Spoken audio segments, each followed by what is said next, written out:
Hi, this is Joe again. I'm coming back today with the weekly video. So we're gonna cover a topic today, and I'm gonna be posting that either tonight or tomorrow morning.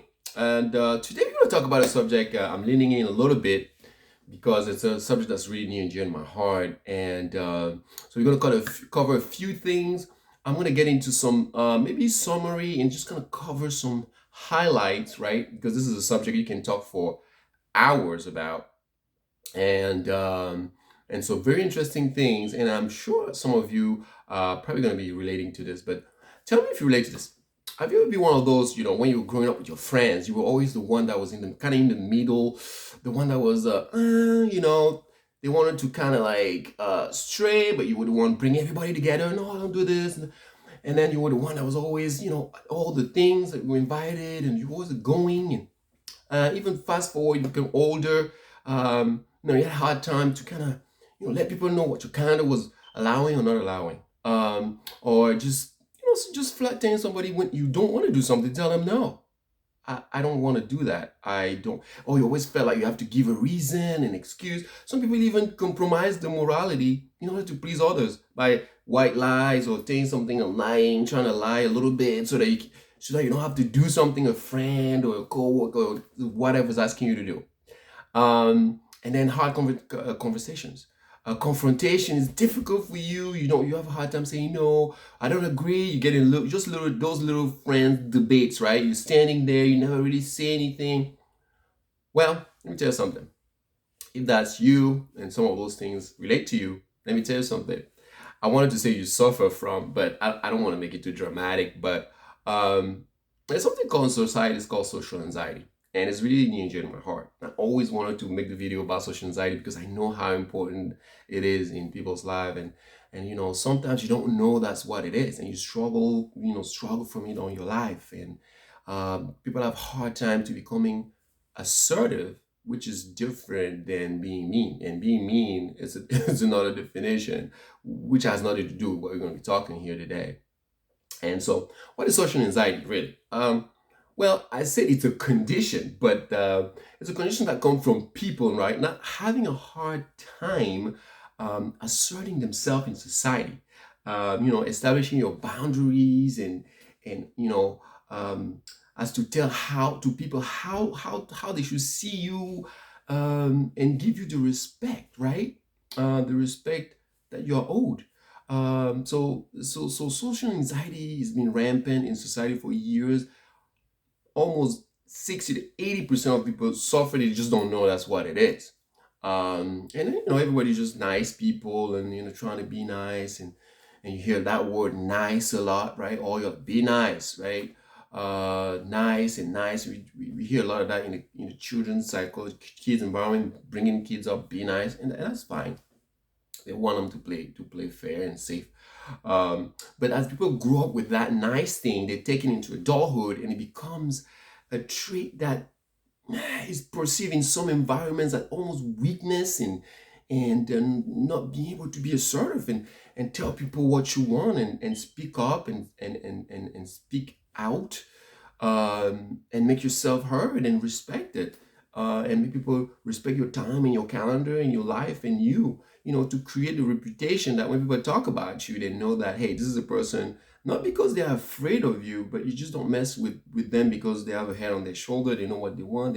You heard people say they don't take prisoners, or they don't take BS, right? A lot of those people, some people have that more than others, but it's the minority of people have that more than that assertiveness more than others. The majority of people are just kind of here in the middle or back there into the, like, kind of like, yeah, I'll be there. Well, you can't do it. I don't know how to do it. Or a decision, a hard time making a decision, right? In the middle of two choices, they just sit there like for a while, like all that stuff. It comes back to social anxiety, making a decision, moving, saying this, I want to do this, I want to do that. And at the beginning, I was introducing in a way for you to recognize, wow, some of the signs. So I'm going to cover, like I say, maybe in a repetition, some of the signs, right? Some of the signs are really day-to-day stuff that you hear all the time. Fear of confrontation, right? They don't know how to have hard conversation, which is the most important conversations that you can have. Is hard conversation, because the truth comes out, and that's where respect is usually earned, trust is earned back, those kind of thing. You can hear people with a hard time saying things like the big word, right? No, I don't want to do this. No, like somebody no, just to say no, like the no, like people. Some people hyperventilate just to say no, no, right? They find a way to go around and just to say no. Like, it's a hard thing for some people, and we shouldn't judge them because it's the nature, right? Um, Not respecting their own resources, your time and your money, and you kind of leave it to the accessibility or whatever, the control of the other people. People kind of influencing you in spending money that you don't really want to spend, right? Worse, they want to take control of your time. They're calling you and they ask you to do all this kind of stuff that you don't have time in your calendar, but you don't know how to say no. I don't want to do it. It's so weird, but so many people do that on a daily basis. And it's something that we all need to start working on to revert that and try to work back and own and take back, what is ours, right? Um, and it's you can see that even in careers. People don't speak in meetings. They don't raise their hand in meetings. They don't give their opinion. They usually don't speak up, right? Most of the time they're soft spoken, right? Soft spoken, you barely hear them. They have a difficulty to talk, to say something, and the worst, they have a hard time kind of just giving an opposite opinion in a discussion. I don't agree with this. The words like I don't agree. I don't think this is the right thing. That's not right. I don't think that's like it's very difficult for you to hear people say that. There's so many examples, and that spills into career life, personal life, relationships, friendships, family relationships. I mean, it's all over the place, and all that stuff builds your reputation, how people see you, and actually affects how you grow social, how you move upwards socially, wherever it is.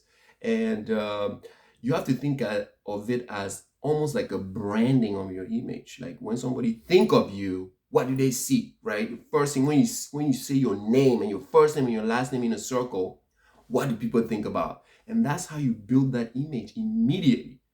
When people are, here's one thing. When people are lukewarm about you, there's a lot of things that you need to work on. Because people either have to be hot about you or cold. Lukewarm is worse because the middle is like, and it said in a book, the good book, that if you are lukewarm, I will spit you out of my mouth. So I mean, changing that and what you want is that, that hot personality, right? Like, it's like, this is what you get, this is what it is, whatever. But here's the big word that we have to remember with assertiveness. The word respectful should always be part of the equation, right? We're not talking about brash, cocky, arrogant, hurtful. We're not talking about those kind of things. That's not what I'm talking about. Just being assertive, talking clearly, loudly, saying what you mean, respectfully, but firmly, right? Without yelling or not too low. Like right there where the voice should be. And it's a difficult thing. It takes practice and it takes years. When you've been all your life like that, and you don't even realize that it's what has brought you where you are, what you have, your net worth in every area, yourself, net, all that is because of what that image that you build about yourself, how you're assertive in society, in your career, in your life. So it's critical to be able to attack those things. Um, and what I was talking about, what are the consequences of in life, right? Social anxiety can be devastating, right? I'm gonna read something real quick here. It says that I wrote, right? It can have devastating consequences on lives at many levels. It's part of the major reasons that most people struggle, even in dating, even in married life, in professional life. Um, so why you can't be strong enough to say what you mean and do all those things and give people the real true image of who you really want to be. People um people don't really give you the consideration that you deserve.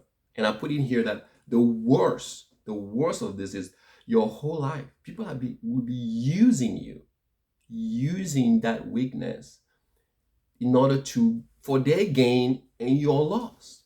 And so it's important, it's really paramount.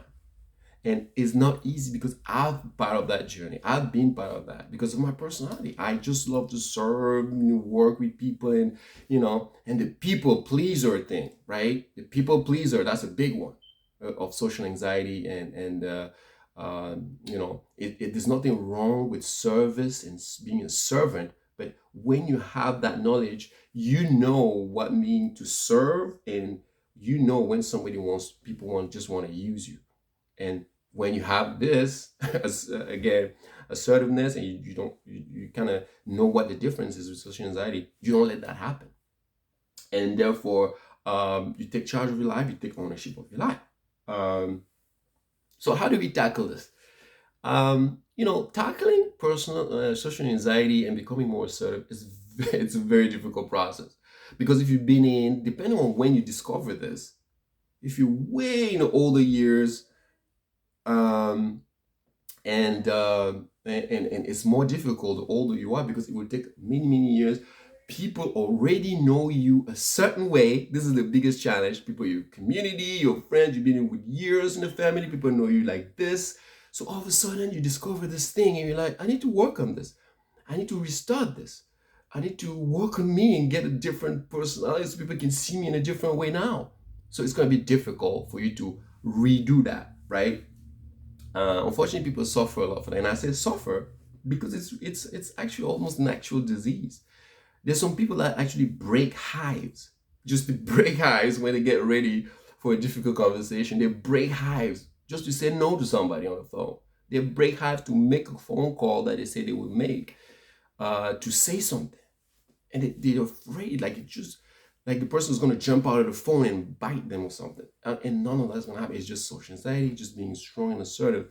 And you can work on that. And then gain your respect. And what we call regaining and rewriting your Bill of Rights. And your Bill of Rights in your life, your Bill of Rights in society. And again, I'm very excited about this because it's a topic that is very near and dear to my heart. And it's interesting to listen to. So is it possible to overcome social anxiety?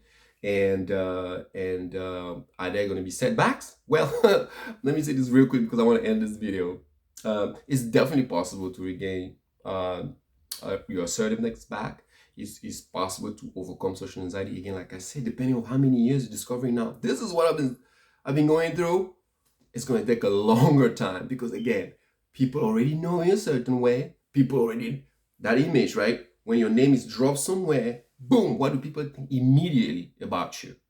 If it's lukewarm, people are like, whatever. So that means you you didn't know, but there's something you need to work on, right? You can definitely reverse that. Number one, there's going to be some exercises and practices about social anxiety that you're going to be able to do. The first thing, I'm joking here, I'm saying you're going to practice for 30 days saying no to everything, even at work. No to your boss. No, I'm just kidding. For 30 days, you're going to say no to your boss. No, I see some people already shaking. No. Nah, you're not going to, it's not to go practice at work. Obviously, we know what work is and all that kind of stuff. But you know what? There's also a way to be assertive at your job. And I'm not going to get into that because that's another 15-minute discussion. Assertiveness at work, assertiveness at home in your family, assertiveness in your friendship, assertiveness in any other circle. What are some examples of things you should be taught, how you should be speaking, what you should be saying, right? Those coworkers that come and try to chit chat when you don't have time, but you don't know how to tell them I'm working. All those things at home, parents, children, assertiveness, relationship, marriages, assertiveness. Sometimes you have to put your foot down in a relationship to get respect. Hello. So definitely there's a lot of things. We're not going to talk about that. I'll do another video where we talk about some of the exercises and things like you can do, the words you can say, start practicing, preparing for a difficult conversation, practicing the conversation before it happens. That's what people that are this kind of build, right, need to do. Again, there's not a group of people, it's easy for them because you heard about the type A personality. Well, some people do have it, but it's not really assertiveness. You got to be careful because people that are over on the side and then they are brash and they are offensive, they also need to do some work, right? That's not what we're talking about. So again, the next video, we're going to get into that. So And I'm very excited about this. It's a very long video, 15 minutes, but I hope you get something from this. And I want to put a video too about continue talking about assertiveness and social anxiety, tackling those things and some of the exercises in different circles that can benefit you in this semi journey that I call, right. And this is one of the personal development series I didn't announce at the beginning, but this is part of personal development series. So probably video 14, I believe. Anyway, you guys have a good night, and with that, I'll see you in the next part 2 of social anxiety tackling. All right, thanks. Bye.